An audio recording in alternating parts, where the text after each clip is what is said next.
আপনার বইয়ের নাম্বারটা দেন। হাসেন কে একটু কথা বলে।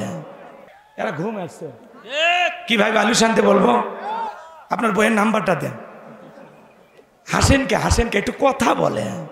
ওয়াস্তালে জমবে, খারাপ লাগে আপনার করে জাগেন দিনের বেলা ঘুমাবেন। একটা তাকবীর দেন, লিল্লাহি তাকবীর।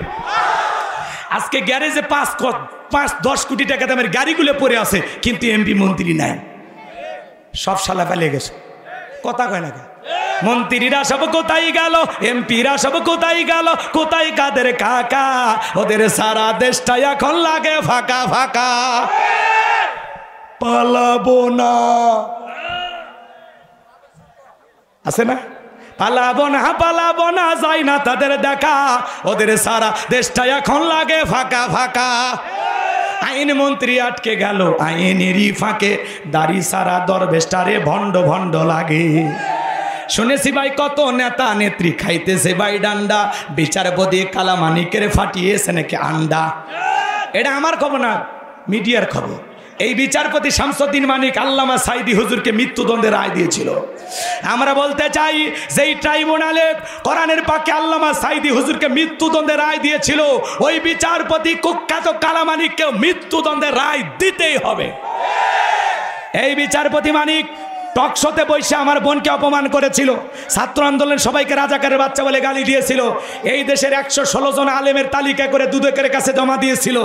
আমার মতো গাইবান্ধার ভাঙ্গা বক্তা, রোল নাম্বার ছিল 23, সিরিয়ালে আমার নাম্বার কত আপনারা চিনলেন না, ওরা ঠিকই চিনে জিনিসটা কি। আমার 2টা ওয়াজ ভুল ধরেছিল, কি ওয়াজ দরকার নেই, হক কথা। যখন বুঝবেন আপনার উপরে বাতিলের চোখ পড়েছে, তার মানে দাওয়াত জায়গা মতো হচ্ছে। কথা কয় না?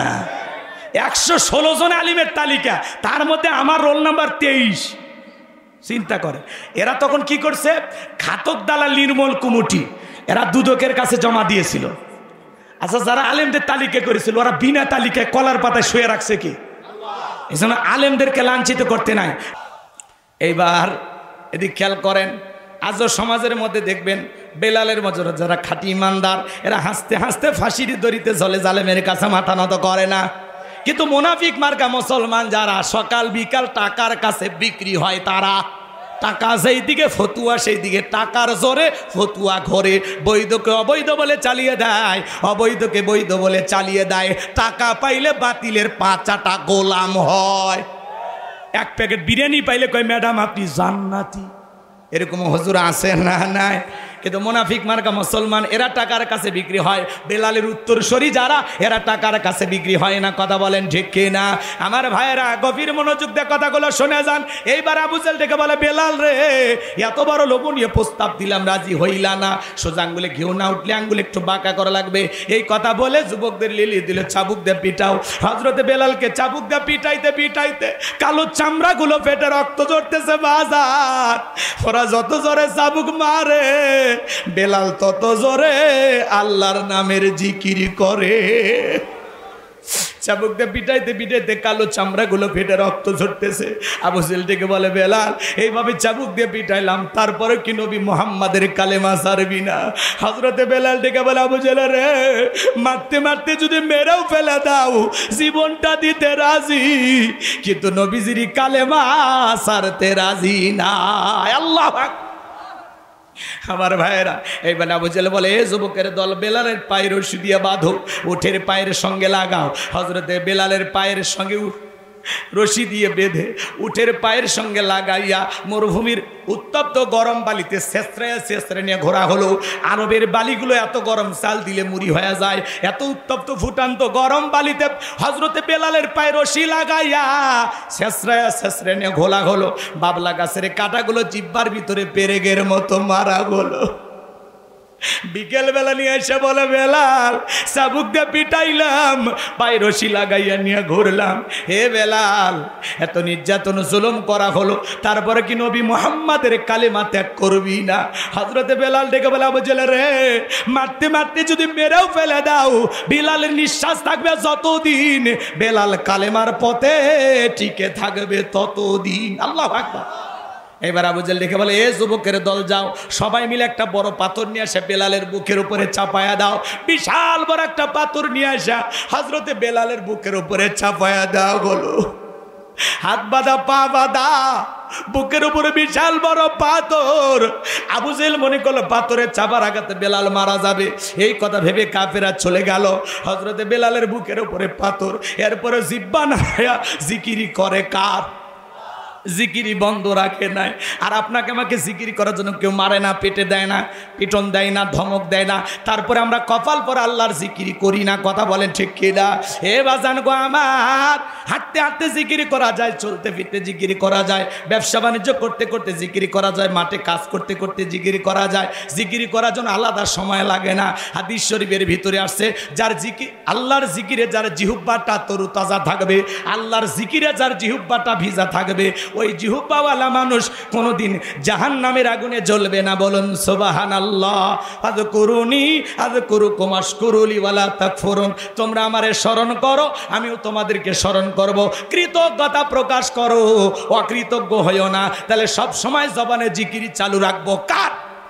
সুবহানাল্লাহ, আলহামদুলিল্লাহ, আল্লাহু আকবার, লা ইলাহা ইল্লাল্লাহ, সুবহানাল্লাহি বিহামদিহি, সুবহানাল্লাহিল আযীম। পারবো তো ইনশাআল্লাহ? আল্লাহ যেন আমাদের জিকিরকারী বান্দা হিসেবে কবুল করেন। জোরে বলেন আমিন। হযরতে বেলাল রক্তাক্ত জিহ্বা নিয়ে বুকের উপরে পাথর নিয়ে আল্লাহর জিকির করে আর ডেকে বলে, আল্লাহ, বুকের উপরে পাথর থাকার কারণে তোমার মতো মালিকের জিকিরি করতে বড় কষ্ট হয়। তুমি তো সেই আল্লাহ, ইব্রাহিমের জন্য যদি নমরুদের আগুনকে ফুলের বাগান বানায় দিতে পারো, ও আল্লাহ তুমি কি পারো না আমি বেলালের বুকের পাথরটাকে তুলার মতো নরম বানায় দিতে?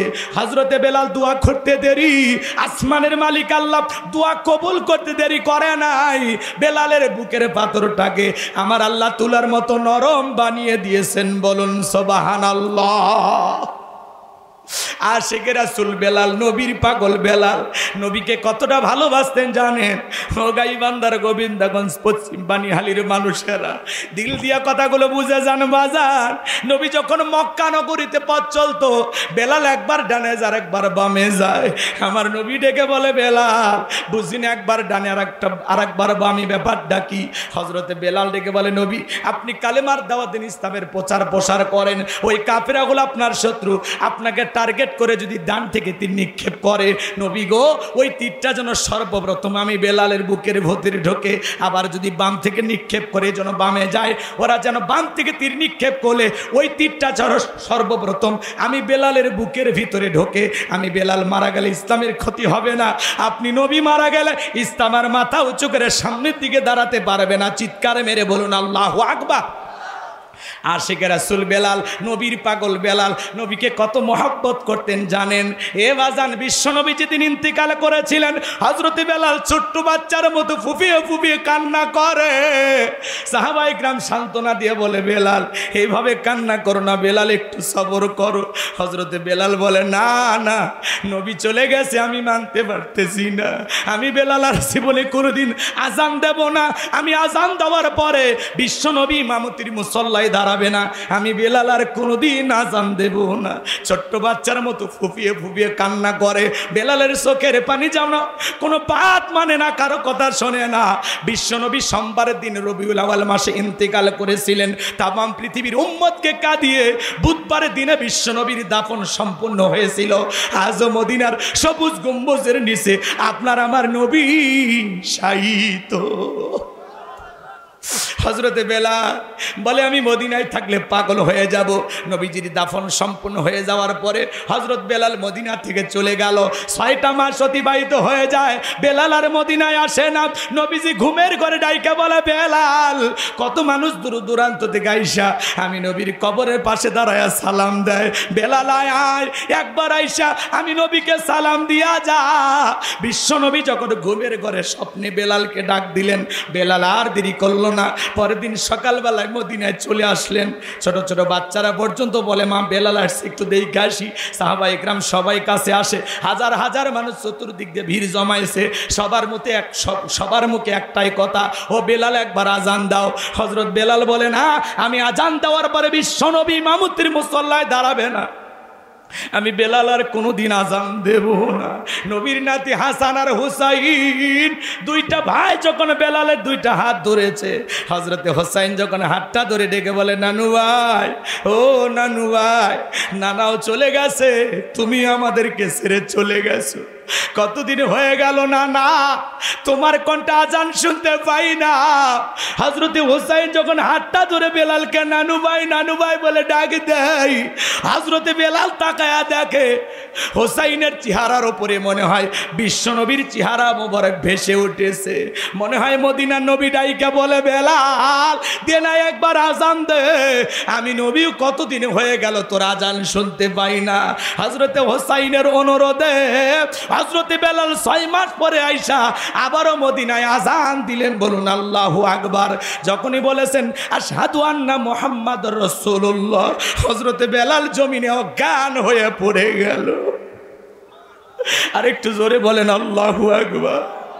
আমার ভাইয়েরা, কষ্ট লাগতেছে কি আপনাদের? আমি কি আলোচনার সামনের দিকে নিয়ে যাব বাজান? সত্যিকারে বেলালের মতো আশিকে রাসূল হওয়া লাগবে। সামনের কথাগুলো কি, আমি কি বুঝাইতে চাই, কি বলতে চাই, সূরা কাউসারের পূর্ণাঙ্গ আলোচনা কি আপনারা একটু শুনবেন? ঘন্টাখানিক সময় যদি লাগে দেবেন বাজান। শুধু মুখে মুখে মুসলমান দাবি করলে হবে না, সাহাবায়ে কিরামদের মতো পরীক্ষা দিয়ে মানটা তরুতাজা করা লাগবে। এই জমিনে আল্লাহর দ্বীনকে প্রতিষ্ঠিত করার জন্য যদি কখনো ডাক আসে, মাথায় কাফনের কাপড় বেঁধে বিবির কাছ থেকে বিদায় নিয়ে, সন্তানদের কাছ থেকে বিদায় নিয়ে আল্লাহর জমিনে আল্লাহর দ্বীনকে প্রতিষ্ঠিত করার জন্য, কোরআনের সমাজ ব্যবস্থা কায়েম করার জন্য কারা কারা বুকের তাজা রক্ত দিতে রাজি? 2 হাত তুলে আল্লাহকে দেখান, 2 হাত তুলে আল্লাহকে দেখান।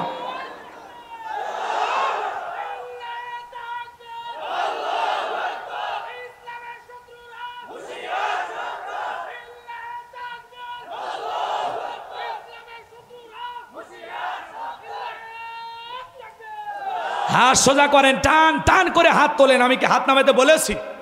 জোরে বলেন, হাত নামাইতে বলেছি? হাত সোজা করেন। ওই যে মাঝে মাঝে হাত ব্যাকা করে তুলেছেন, 2 হাত সোজা করার শক্তি নাই। আপনি পুরুষ মানুষ, দুধ, ডিম, ভিটামিন, ক্যালসিয়াম মাঝে মাঝে কিনে খাবেন, একেবারে দুর্বল হলে চলতে পারবেন। হাত সোজা করেন, সোজা করেন। আমার আল্লাহ রাব্বুল আলামিন বলেন, ইন্নাল্লাহা আশতারা মিনাল মুমিনিনা আনফুসাহুম ওয়া আমওয়ালাহুম বিআন্না লাহুমুল জান্নাহ। সূরা তাওবার 111 নম্বর আয়াতে আল্লাহ রাব্বুল আলামিন জানিয়ে দিয়েছেন, নিশ্চয়ই মুমিন বান্দাদের জান মাল আমি আল্লাহ ক্রয় করে নিয়েছি, বিনিময়ে দেব জান্নাত। বলুন সুবহানাল্লাহ। তাহলে বলেন তো বাজান, আপনার আমার জীবনের মালিক কে? হে গাইবান্দার তরুণ যুবকেরা, ভালো করে বলো তো, এই জীবনের মালিক কে? প্রেম করবার প্রেমিকাকে পার্কে নিয়ে যা ডাইলগ দিবা, এ জীবন তোমার, তুমি শুধু আমার। ওরে হাইব্রিড যুবক, এই জীবনের মালিক কে? আপনার আমার সম্পদের মালিক কে? আল্লাহর দেয়া জীবন, আল্লাহর দেয়া সম্পদ আল্লাহর পথে খরচ করতে রাজি আছেন তো মুসলমান? রাজি আছেন তো ইনশাআল্লাহ? বাম হাত নামান, শুধু ডান হাত তুলে রাখেন, শুধু ডান হাত। আল্লাহ রাব্বুল আলামিন বলেন, ইল্লা সাহাবাল ইয়ামিন ফি জান্নাতি ইয়াতাসাআলুন। ডানপন্থী যারা জান্নাতের বাগানে থাকবে তারা, ডানপন্থী যারা আল্লাহর প্রিয় তারা। বলুন আল্লাহু আকবার। কোনো কথা হবে না। কিছুক্ষণ আগেই বললেন হুজুর জীবন দিতে রাজি, রক্ত দিতে রাজি।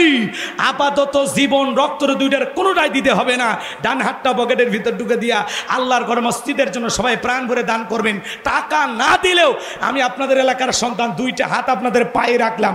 4টা বাজারে 1 মিনিট আগে একজন উঠবেন না।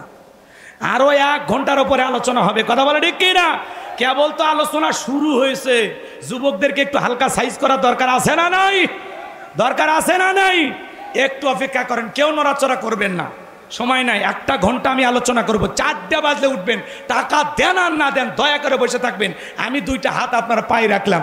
যদি কেউ উঠে যান, আমি তো চিনি, আমি চিনবো না, তাহলে আমি কষ্ট পাবো। এবং আপনার জন্য দোয়ার বদলে কি না থাক, দরকার নেই, বলার দরকার নেই।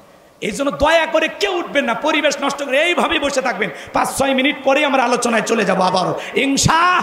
হযরতের বেলালের কথা মনে আছে? সময়ের কথা মনে আছে? রসুলের সন্তান কেন মারা গেছেন, কি সেই 3টি কারণ, সব আমি আজকে আপনাদের সামনে প্রাণ ভরে খুলে খুলে আলোচনা করব ইনশাআল্লাহ। এবং সূরা কাউসারের 3টি আয়াতের কি কি আলোচনা আছে সব আপনাদেরকে প্রাণ ভরে শোনায় দেব। আল্লাহ কবুল করেন, জোরে বলেন আমিন। দেন, মা বোনেরাও দিতে পারেন ইনশাআল্লাহ। নাম আমি বলবো না, ছেলে পেলে যাবে আপনাদের কাছে লিখে দেন, একটা খাতা দিয়ে লোক পাঠান। খাতা দিয়ে লোক পাঠান, 200 টাকার একটা টাইস, 2টা টাইস, একাই 5টা 10টা টাইসও দিতে পারেন। আল্লাহ কবুল করেন, জোরে বলেন আমিন। মতিন ভাইও জি, নগদে 200 টাকা। মা বাবা কবরে চলে গেছে বাজান, আল্লাহর ঘরের ওযুখানার জন্য বাজান, একটু দিলটা নরম করে দিবেন। চলেন আলোচনায় চলে যায়। একটা তাকবীর দেন, ভাঙ্গা বাজার একটা আওয়াজ দেন, লিল্লাহি তাকবীর। আমার ভাইয়েরা, কথা আপনাদের মনে আছে না নাই? হযরতে বেলালের উপর নির্যাতন জুলুমের কথা বিশ্বনবীর কান পর্যন্ত যখন পৌঁছে গেল, আমার নবী ডেকে বলল, আবু বকর, বেলালের কষ্টের কথা আমার সহ্য হয় না, যাও যাও তুমি আমার বেলালের জন্য একটা কিছু করো। হযরতে আবু বকর সিদ্দিক রাদিয়াল্লাহু তাআলা কয়েক গুণ দাম বেশি দিয়া গোলামীর জীবন থেকে হযরত বেলালকে আজাদ করলেন, মুক্ত করলেন। বলুন আল্লাহু আকবার। এই যখন ইসলামের অবস্থা, নির্যাতন জুলুম চলতেছিল, ওই যে আপনাদেরকে বলতে চাইলাম বাজান, হযরতে সুমাইয়াকে খুঁটির সাথে বাঁধা হয়েছে, হযরতে আম্মারকেও খুঁটির সাথে বাঁধা হয়েছে। আম্মারকে ডেকে বলে, আল্লাহ আম্মার রে, তোর চোখের সামনে যদি এইবার তোর মাকে উলঙ্গ করা হয় কেমন হবে বল। হযরতে আম্মার লজ্জায় মাথাটা নত করলেন। আবু জেহেল তখন সবার সামনে প্রকাশ্যে হযরতে সুমাইয়া রাদিয়াল্লাহু তাআলা আনহার দেহ থেকে এক টানে কাপড়টা যখন খুলে ফেলে দিল, হযরতে ওমর, হযরতে আম্মার চোখটা তখন নিচু করলেন আর ডেকে বলেন, আল্লাহ এখন যদি মাটিটা ফাঁক হয়ে যায় তো মাটির ভিতরে ঢুকে যাইতাম, এই দৃশ্য আমি কেন দেখলাম। এইবার আবু জেহেল, এই বদমাইশের বাচ্চা, ডেকে বলে, এই আম্মারের মাথাটা একটু উঁচু করে ধরো, ওর মার দিকে তাকা। আমার ভাইরা জোর করে আম্মারের মাথা উঁচু করে ধরা হলো। হযরতে সুমাইয়াকে আঘাত করতে করতে মাটির উপরে ফেলায় দেওয়া হলো। ওই পড়ে যাওয়া অবস্থা থেকে হযরতে সুমাইয়া ডেকে বলে, আমার সন্তান আম্মার, খবরদার বেঈমানদের কথা ঈমান ছাড়বি না। আমি এমন সন্তান পেটে রাখি নাই যেই সন্তান বেঈমানদের কথা ঈমান হারাবে, এমন সন্তান আমি তো পেটে রাখি নাই। খবরদার আমার সন্তান আম্মার, জালেমদের কথা ঈমান হারাবি না। এইবার আবু জেহেল হযরতে সুমাইয়ার লজ্জাস্থানে বর্ষা দিয়ে আঘাত করতে করতে রক্ত দিয়ে আমার ভাইয়েরা রাজপথ রঞ্জিত হয়ে গেল। সুমাইয়া শাহাদাতের পেয়ালা পান করবে, ওই অবস্থা থেকে সন্তানকে ডেকে বলে, বাবা ও আমার সন্তান আম্মা, আমি শাহাদাতের পেয়ালা পান করতেছি, আমি আমার নাকে জান্নাতের গন্ধ পাইতেছি। সুবহানাল্লাহ বলে। ও আমার সন্তান, আমি এখন মারা যাব, মরার আগে বলে যায়, খবরদার খবরদার আবু জেহেলের কথা ঈমান ছাড়বি না। হযরতে সুমাইয়া ইসলামের প্রথম শহীদ নারী, তার লজ্জাস্থানে বর্ষা দিয়ে আঘাত করে আবু জেহেল দুনিয়ার জমিন থেকে বিদায় করে দিল। নিজেকে শাহাদাতের পেয়ালা পান করাইলেন, তবু জালেমদের কথায় কালেমা ছাড়ে নাই, ঈমান ছাড়ে নাই। তারা ছিল ঈমানের পরীক্ষায় উত্তীর্ণ হওয়া 1 নাম্বার মানুষ, ফার্স্ট কোয়ালিটির মানুষ। বলুন আল্লাহ পাক। বাজার, মুখে মুখে ইসলামের কথা বললে হয় না, মুখে মুখে ঈমানদার দাবি করলে হয় না। আল্লাহ বলে, তারা কি মনে করেছে ঈমান এনেছি, কথা বললেই ছেড়ে দেব? তাদের কি পরীক্ষা করা হবে না? আমি আল্লাহ পরীক্ষা করে দেখব ঈমানের দাবিতে কারা সত্যবাদী আর কারা মিথ্যাবাদী। কথা বলেন ঠিক কিনা? কে আসল মুসলমান আর কে নকল মুসলমান, কে তেগি মুসলমান আর কে সুবিধাবাদী জিন্দাবাদ মুনাফিকের বাচ্চা, আল্লাহ পরীক্ষা করে দেখব। কথা বলে না কেন? আমার ভাইয়েরা, মন খারাপ করবেন না বাজান, চলে সামনের দিকে যা। আপনার মানুষ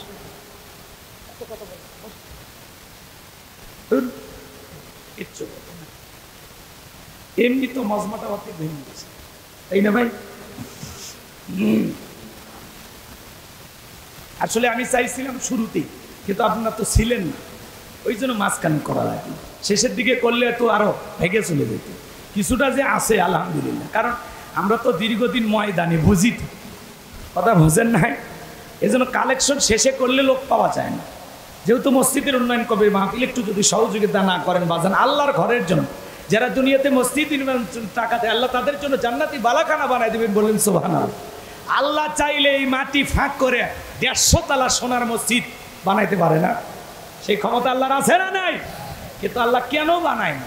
আল্লাহ চায়, দেখি তোমার গোলামের আমারে কেমন ভালোবাসে। এই যে 5 টাকা 10 টাকা ফকির মিসকিনের মতো আমরা দেই, আল্লাহ দেখতে চায় তারা গোলামেরা তাকে কত মোহাব্বত করে, কতটা ভালোবাসে, তার প্রতি কত দরদ।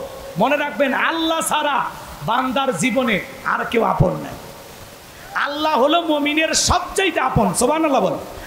এদিক বলেন, স্ত্রী বলেন, সন্তান বলেন, মা বলেন, বাবা বলেন, কেউ না, মুমিনের একমাত্র আপন আল্লাহ। বলেন কে কে? আল্লাহ। এই জন্য আল্লাহ দরদ নিয়ে এই যে 5-10 টাকা মসজিদে দিলাম, এই দানটাকে পাল্লিয়ে পুষে, ছাগলের পাল যেগুলো পাললে অনেকগুলো হয়, আল্লাহ আপনার এই দানটাকে পাল্লিয়ে পুষে উহুদ পাহাড়েরও বেশি পরিমাণ আপনার নেকির পাল্লায় তুলে দিবে। বলেন সুবহানাল্লাহ। আপনি নিজের আমল নামা দেখে অবাক হবেন আর বলবেন আল্লাহ এত ভালো কাজ তো আমি বাটপার করি নাই। আল্লাহ বলে ওই যে বাউস্তের মসজিদে কিছু টাকা দিয়েছিলি, কয়েকটা টাইস কিনে দিয়েছিলি, কয়েক বস্তা সিমেন্ট দিয়েছিলি, বিভিন্ন মসজিদ মাদ্রাসা দান করেছিলা, ওই সামান্য দান আমি আল্লাহ তাআলা পাইলে পুষে আজকে এরকম করছি। বিশাল নেকির পাল্লায় আল্লাহ তাআলা তুলে দেবে। সুবহানাল্লাহ বলেন। এজন্য সহযোগিতা করলে আপনি ঠকবেন না। আল্লাহ যেন আমাদের প্রাণ ভরে দান করা তৌফিক দান করেন। জোরে বলুন আমি। খাতানে যে লোক পাঠাতে বললেন, কই কথা শোনেন, একজন ঘোরেন এমনি দেবে মানুষ, কথা বোঝেন নাই? খাতাটা একজনের হাতে দিয়ে দেয়, একটা দুইটা টাইস যারা দেবেন লিখে দেয়। চলেন আমার ভাইয়েরা, আমি আলোচনার সামনের দিকে নিয়ে যাই, কষ্ট মনের মধ্যে নেবেন না আমার ভাইয়েরা। আমি যে কথা বলতে চাচ্ছিলাম, এই যখন সাহাবায়ে কেরামদের উপরে নির্যাতন জুলুম, নবীজির ছেলে সন্তানগুলো যখন মারা যায়, এই জন্য নবীজির মনটা ভীষণ খারাপ, মুখটা বলেন চোখের কোনা দিয়ে অশ্রু ঝরতেছে। নবীর যখন মন খারাপ, নবীকে সান্ত্বনা দেওয়ার দায়িত্ব কার? একটু জোরে বলেন না কার? আমার আল্লাহ ডেকে বলে, জিবরাইল আমার বন্ধুর মা নাই, বাবা নাই, আমি স্যার আমার বন্ধুর কেউ নাই রে জিবরাইল, আর করিস না দেরি, লাহু মাহফুজ থেকে সূরা কাউসার নিয়ে যায় আমার বন্ধুর উপরে নাজিল কর তাড়াতাড়ি। বলেন আল্লাহু আকবার। নবী আমার ডেকে বলে, আনাস আমার মনটা কেন খারাপ তোমরা জানো, কিন্তু আমার মুস্কি হাসি দেওয়ার কারণ হলো এই মাত্র আসমান থেকে জিবরাইল এসে আমার উপরে সূরা কাউসার নাজিল করলো। বিশ্ব নবী তখন সাহাবায়ে কেরামদের সামনে হাসতে হাসতে সূরা কাউসার তিলাওয়াত করে শুনিয়ে দিলেন। বলুন সুবহানাল্লাহ। সবাই একটু জবান ছেড়ে তিলাওয়াত করুন। ইন্না আ'তাইনাকাল কাউসার ফাসাল্লি লিরাব্বিকা ওয়ানহার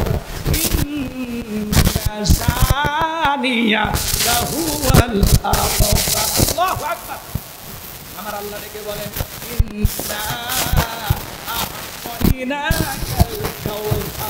অবশ্যই আমি আল্লাহ আপনাকে হাউজে কাউসার দান করেছি। বলুন সুবহানাল্লাহ। পৃথিবীর অন্য কোন পয়গম্বরকে আল্লাহ পাক হাউজে কাউসার দান করেন নাই, আপনার আমার নবীকে আল্লাহ পাক হাউজে কাউসার গিফট করেছেন। বলুন সুবহানাল্লাহ। আল্লাহ বলেন, ইন্না আ'তাইনাকাল কাউসার, নিশ্চয়ই আমি আল্লাহ পাক আপনাকে হাউজে কাউসার দান করেছি। এই হাউজে কাউসারের পানি দুধের মতো সাদা, মধুর চাইতে মিষ্টি, পানির মতো ক্লিয়ার। ওই কঠিন কিয়ামতের ময়দানে যেদিন বিচার দিবস কায়েম হয়ে যাবে, বিচার দিবসের একদিন হবে 50,000 বছরের সমান। যেদিন সূর্য সোহাত মাথার উপরে চলে আসবে, সূর্যের তাপে জমিনটা হয়ে যাবে তামার জমিন। যেদিন পাহাড় পর্বত, নদী নালা, খাল বিল, বিল্ডিং ইমারত কোনো কিছু থাকবে না। কুল্লু মান আলাইহা ফান, এই পৃথিবীর সব কিছু আল্লাহ তাআলা ধ্বংস করে দেবেন। ওই কঠিন কিয়ামতের ময়দানে বেঈমানদের জিহ্বাটা ঝুলে আসবে নাভি পর্যন্ত।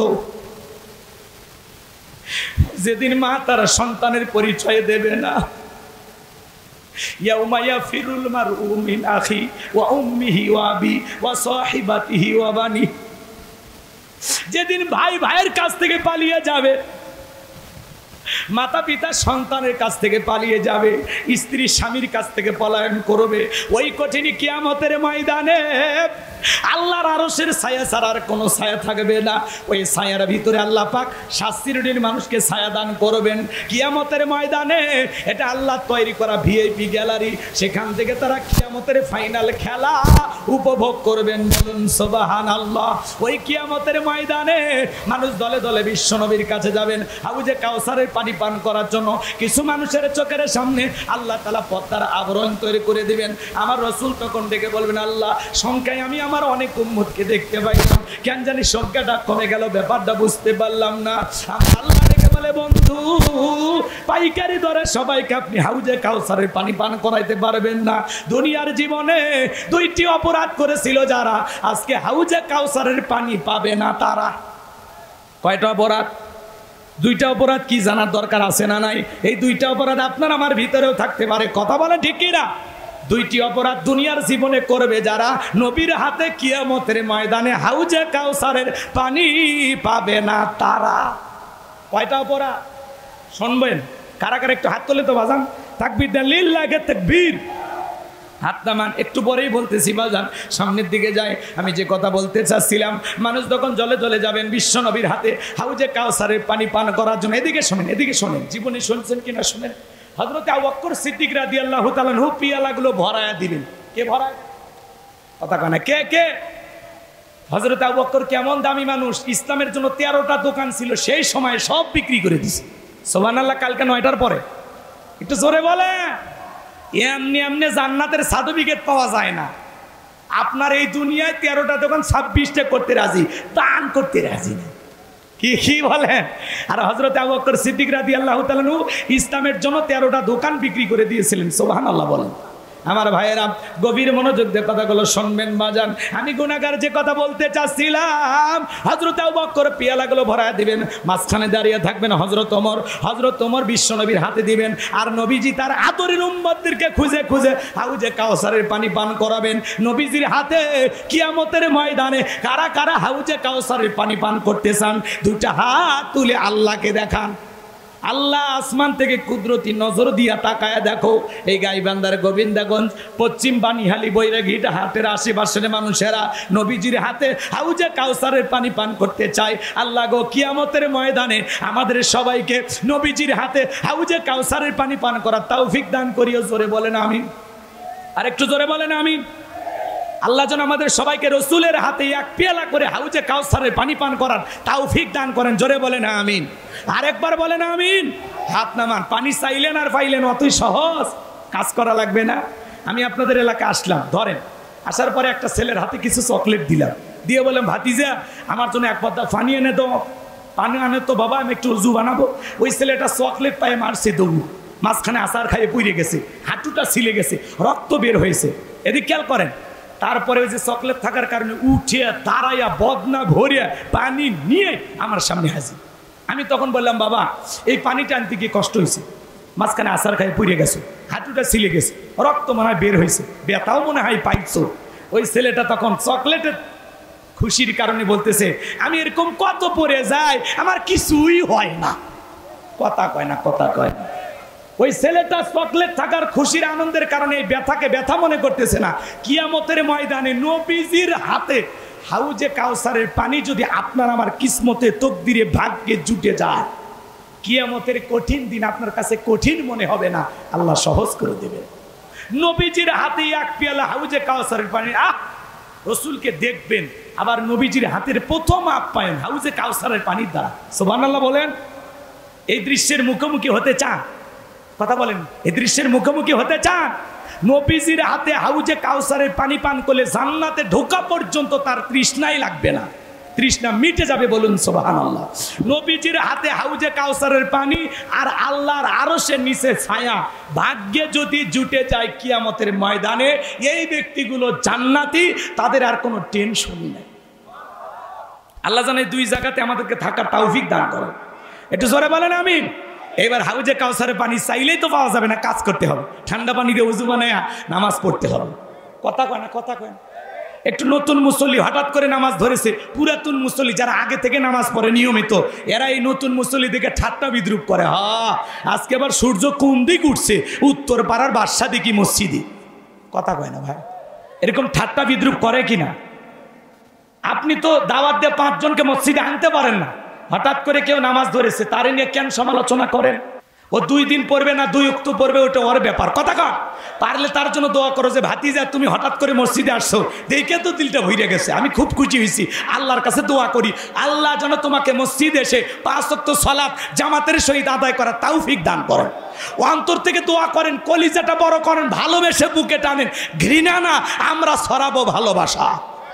কথা কয় না, আমরা ফুলের সৌরভ ছড়াবো, ভালোবেসে মানুষকে বুকে টানবো।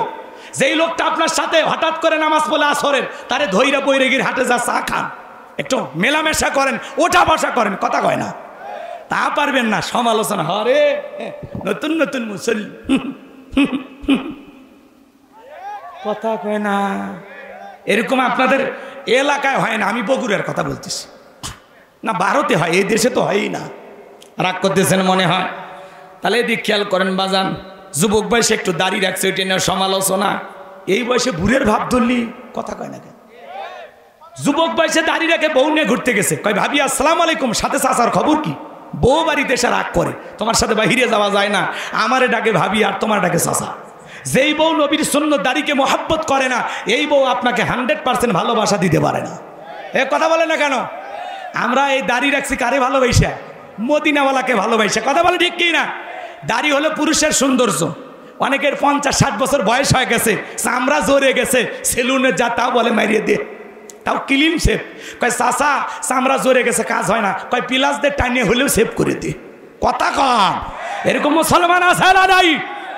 কয় চাচা এই বসে দাড়িটা ছাড়িয়ে দেন, আর রাইখে না। কয় চুলকে চুলকে, তোমার চুলকেনি ধরছে দাড়ির ভিতরে, কবরে ঢোকো ফেরেশতারা মলম নিয়ে বসে আছে, এমন চুলকানির মলম লাগায় দেবে জীবনে টের পাইবা। কথা কন ঠিক কি না?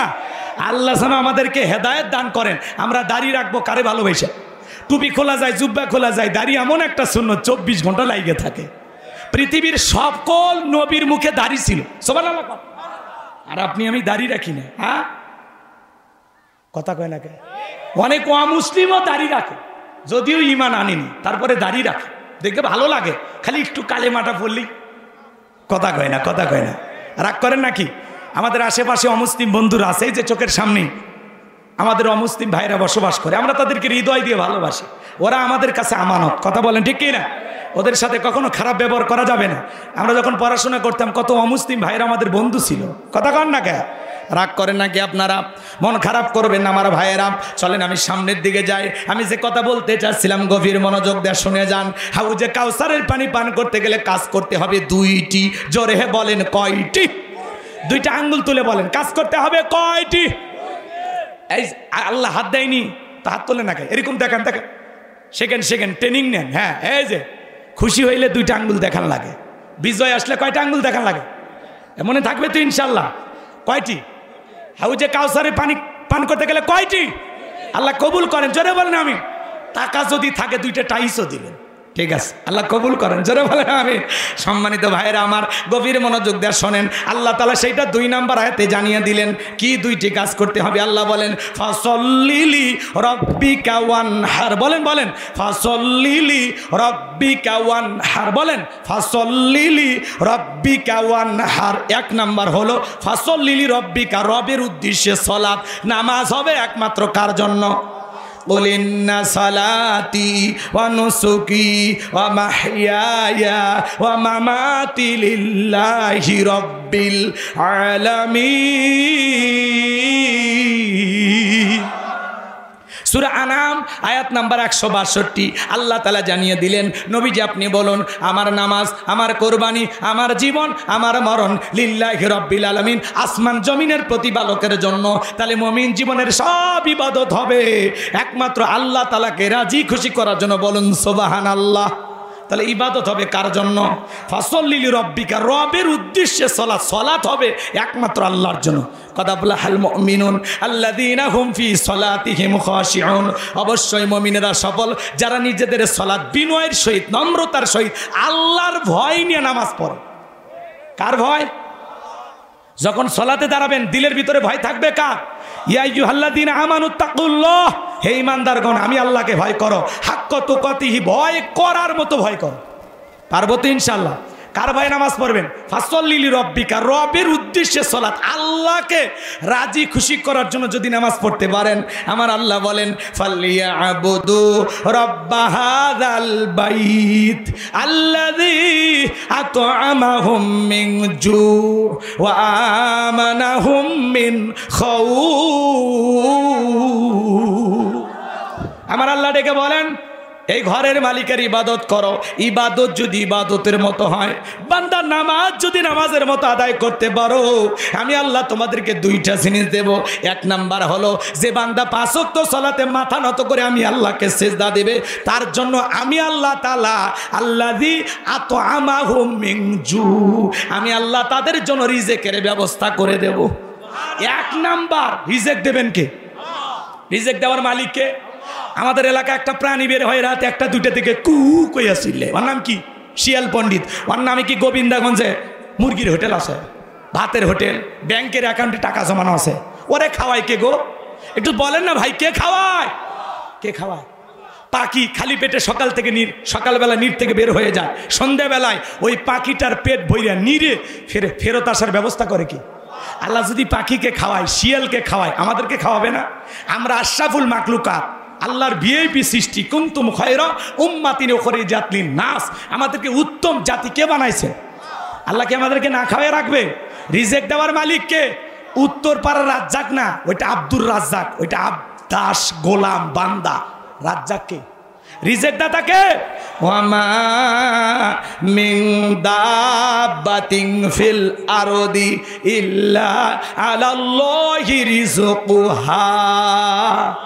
সূরা হুদের ভিতরে আল্লাহ পাক জানিয়ে দিলেন এই পৃথিবীর জমিনে এমন কোনো বিচরণশীল প্রাণী নাই যার রিজেকের ব্যবস্থা আমি আল্লাহ আসমান থেকে করি না। ওই আটলান্টিক মহাসমুদ্রের ৩৩,০০০ ফিট গভীরতল পানি নিচে থাকা ছোট্ট একটা প্রাণী, তার রিজেকের ব্যবস্থাও আমি আল্লাহ আসমান থেকে করি। বলুন সুবহানাল্লাহ। তাহলে রিজেক দেওয়ার মালিক কে? এক নাম্বার আল্লাহ বলে তোমাদের জন্য রিজেক দেব, নামাজের মতো আদায় করলে ওই বান্দাকে আল্লাহ না খাওয়ায়া রাখবে। দুই নাম্বার আল্লাহ বলেন ওয়া আমানাহুম মিন খাউফ, সকল ভয় থেকে নিরাপত্তা দেব। আপনার আমার ভয় আছে না? না। 2 লাখ টাকা নিয়ে গোবিন্দাগঞ্জ থেকে পশ্চিম বানিহালি ব্যবস্থায় আসবেন, রাত 2টা বাজে, মনে মনে ভাবতেছেন আল্লাহ টাকা নিয়ে বাড়ি পর্যন্ত যাইতে পারবো নাকি ছিনতাইকারী কবলে পড়ে টাকা যান 2টাই হারাবো? ভয় আছে না ভাই? মেয়েটা কলেজে গেল, একা একা ফিরবে নাকি জামাই সাথী নিয়ে ফিরবে? ভয় আছে না নাই? মেয়েটা স্কুলে গেল, ভালোভাবে ফিরবে নাকি কারো লালসার শিকার হবে? ভয় আছে না নাই? আজকে চুরি ডাকাতি ছিনতাইয়ের ভয় আছে না নাই? এই সমাজে চুরি বন্ধ হবে সেই দিন, আল্লাহর কোরআন দিয়া জমিনটা চলবে যেই দিন। কথা কয় না? আলা লাহুল খলক ওয়াল আমর, সৃষ্টি যার, আইনটাও চলতে হবে তার। শোনেন আজকে সমাজে এখন উচিত কথা যদি কই, পিঠের ওপর দিয়ে যাবি মই। এই আনন্দে কিছু লোক কিনে খাবে বগুড়ার স্পেশাল দই। যত দোষ নন্দ ঘোষ 70টা বললে দোষ, যত দোষ নন্দ ঘোষ 70টা বললে দোষ, করলে অন্যায়ের প্রতিবাদ নামটা হবে তোমার মৌলবাদ, নামটা হবে তোমার জঙ্গিবাদ। চুরি বন্ধ করতে হলে লন্ডন আমেরিকার আইন দিয়ে হবে না, ভারতের পানিপড়া দিয়ে চুরি বন্ধ হবে না। চুরি বন্ধ করতে হলে ১৫০০ বছর আগে আল্লাহ আইন দিয়েছেন ওয়াসসারিকু ওয়াসসারিকাতু ফাকতুউ আইদিয়াহুমা জাযাআম বিমা কাসাবা নাকালাম মিনাল্লাহ। সূরা মাইদার ৩৮ নম্বর আয়াতে ১৫০০ বছর আগে আল্লাহ আইন দিয়েছেন চোর পুরুষ হোক আর নারী হোক, আল্লাহর বিধান, আল্লাহর ফয়সালা, চোর চুরি করেছে, এই অপরাধ যদি প্রমাণিত হয় চোরের ডান হাতের কবজি কেটে দাও। একটা চোরের হাত কেটে বাইতুল মোকাররমের সামনে নিয়ে এসে সোশ্যাল মিডিয়াতে যদি প্রচার করা হতো, বাংলার পার্লামেন্টে আইন পাস করা হয়েছে চোর চুরি করলে হাত কেটে দেওয়া হবে, সমস্ত চোরেরা একটা অপরাধীর শাস্তি দেওয়া দেখলে চুরি বন্ধ করে তওবা করে আল্লাহর ওলি হয়ে যেত। কিন্তু কে শোনে কার কথা? সরিষাই তো ভূত। নেতা যে হাত কাটার আইন চালু করবে ও তো বোঝে আমি যে পরিমাণে দুর্নীতি করছি হাত তো আমার আগে কাটা যাবে, কারণ চোর ডাকাত দিয়ে ভরা। কথা কয় না? নির্বাচনের আগে সাইকেল কেনার টাকা নেই, আর রাতারাতি নেতা হলে গাড়ি বাড়ি, বাপরে বাপ, খালি গাইবান্ধাই বাড়ি না, ঢাকাই বাড়ি, এমনও নেতা আছে বিদেশে বাড়ি। কোটি কোটি টাকা দুর্নীতি করেছে, 11 লক্ষ কোটি টাকা দুর্নীতি করে বিদেশে পাচার করেছে। 93 বিলিয়ন ডলার ঋণের বোঝা বাংলার মানুষের ঘাড়ে চাপায় ওরা পালিয়ে গেছে। এমপি মন্ত্রী, আমলা কামলা, নায়ক গায়ক, মসজিদের খতিব, ইউনিয়ন পর্যায়ের নেতা পর্যন্ত পালিয়ে গেছে। তাহলে দুর্নীতি কোন জায়গায় ছিল বোঝেন? এ কথা কয় না।